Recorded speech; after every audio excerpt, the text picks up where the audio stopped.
তো বন্ধুরা, আজকে আমি দেখাবো ফটোশপ 7 দিয়ে শুধুমাত্র স্ট্যাম্প টুল আর কিছু লেভেল ব্যবহার করে কি করে ফটো রিটাচ করা যায়। খুব সুন্দরভাবে কিন্তু স্ট্যাম্প টুল দিয়ে রিটাচ করা যাবে।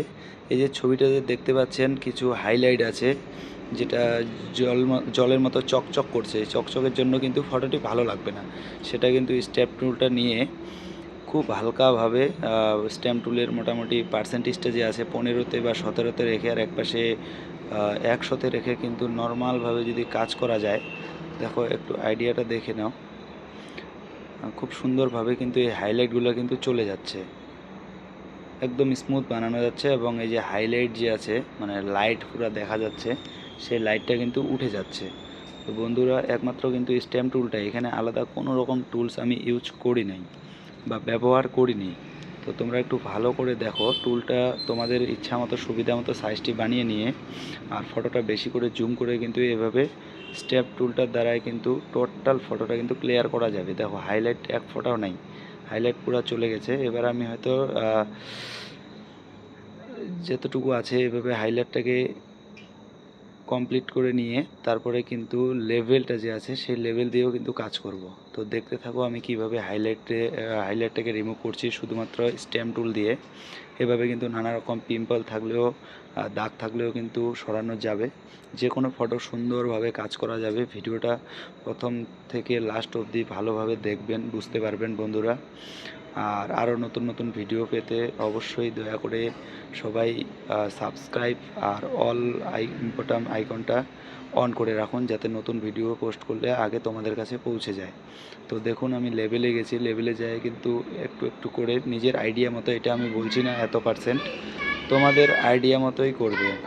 এগুলো কিন্তু নিজের আইডিয়া মতো করতে লাগবে। লেভেল একবার কন্ট্রোল-M, একবার কন্ট্রোল-L, এগুলো ওপেন করে করে, যেমন এখন আমি কিন্তু স্যাচুরেশনটা একটু বাড়াবো, কারণ তাহলে কালারটা খুব সুন্দর হয় আর ডিপ হয় কালারটা। একটু অ্যাডজাস্টমেন্টে যাব, অ্যাডজাস্টমেন্টে যাই আমি যে কালারটা আছে একটু কম করে দিব।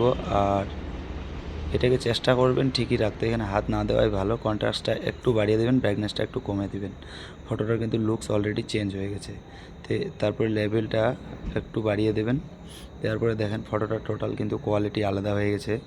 আমি সবার শেষে দুটো ফটোই দেখাবো, যেটা ফটো আমার অরিজিনাল ছিল সেই ফটোটা, এবং এখন যে ফটোটা বানালাম সেটা, দুটোই দেখাবো।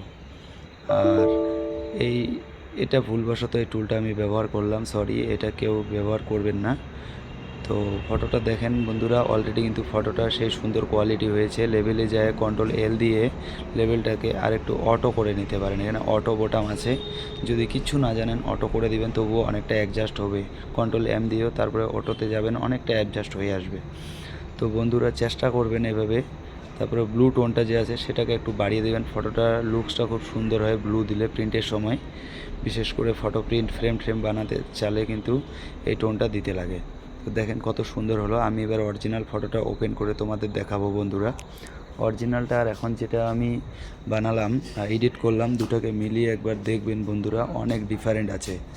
তো বন্ধুরা অবশ্যই কিন্তু সাবস্ক্রাইব আর অল বটম আইকনটি অন করে রাখেন, যাতে নেক্সট ভিডিও তোমাদের সামনে পৌঁছায়, নোটিফিকেশনটা সবার আগে পেয়ে যান আর আমার এসব অ্যাডোব ফটোশপের টিউটোরিয়াল পেয়ে যান। বন্ধুরা, আমি কিন্তু তোমাদের সুবিধার্থে কোনো রকম ভিডিওর স্পিড বাড়িয়ে দিই নাই, নর্মালি যেভাবে আমি কাজটা করেছিলাম সেভাবেই দেখাচ্ছি। তো তোমরা একবার দুটো ফটো মিলিয়ে দেখো কতটা ডিফারেন্ট। আর যদি কোথাও বুঝতে ভুল হয় অবশ্যই কমেন্ট বক্সে কমেন্ট করবেন, জানাবেন।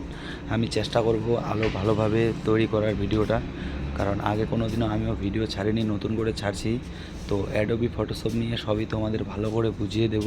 শুধু যা যা প্রবলেম হচ্ছে, যেগুলো বুঝতে পারছেন না, অবশ্যই আমাকে কমেন্ট করে জানাবেন, তবে কিন্তু আমি বুঝতে পারবো আমি কি ভুল করছি আর কিভাবে বুঝালে তোমরা সবাই ভালোভাবে বুঝতে পারবে। তো বন্ধুরা, দুটো ফটোর মধ্যে দেখো পার্থক্য কতটা আছে। এটা হচ্ছে অরিজিনাল ফটোটা আর এটা আমি এডিট করার পরে, তো আকাশ জমিন কিন্তু পার্থক্য আছে। তো বন্ধুরা, এটা কিন্তু শুধুমাত্র স্ট্যাম্প টুল আর আমার যে লেভেল আছে কন্ট্রোল-M আর কন্ট্রোল-L, এই তিনটা স্টেপে কিন্তু আমি ফটোটা এডিট করলাম বন্ধুরা। আর ফটোটা সেভ করার সময় সবসময় কিন্তু হাইয়ে করবেন।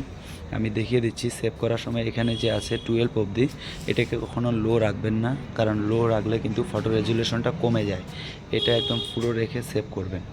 তো ফাইনালি আমি ফটোটা সেভ করে নিলাম বন্ধুরা। এবার আমি দুটো ফটো ডেস্কটপে ওপেন করে দেখাবো মনিটরে, তোমরা একবার দেখে নাও দুটো ফটোর মধ্যে কতটা পার্থক্য আছে। বন্ধুরা ফটোশপে কিন্তু মানে স্ট্যাম্প টুলটা বিরাট একটা ম্যাজিক বলা চলে, ম্যাজিকের মতো কাজ করে। তোমরা দেখো একবার ভালো করে কতটা ডিফারেন্ট হয়েছে ফটোটা। এটা হচ্ছে অরিজিনাল ফটো, আর বাঁ হাতে যেটা আছে সেটা হচ্ছে আমি এডিট করার পরের ফটো। তো এখানে কিন্তু প্রচুর পরিমাণে কিন্তু এখানে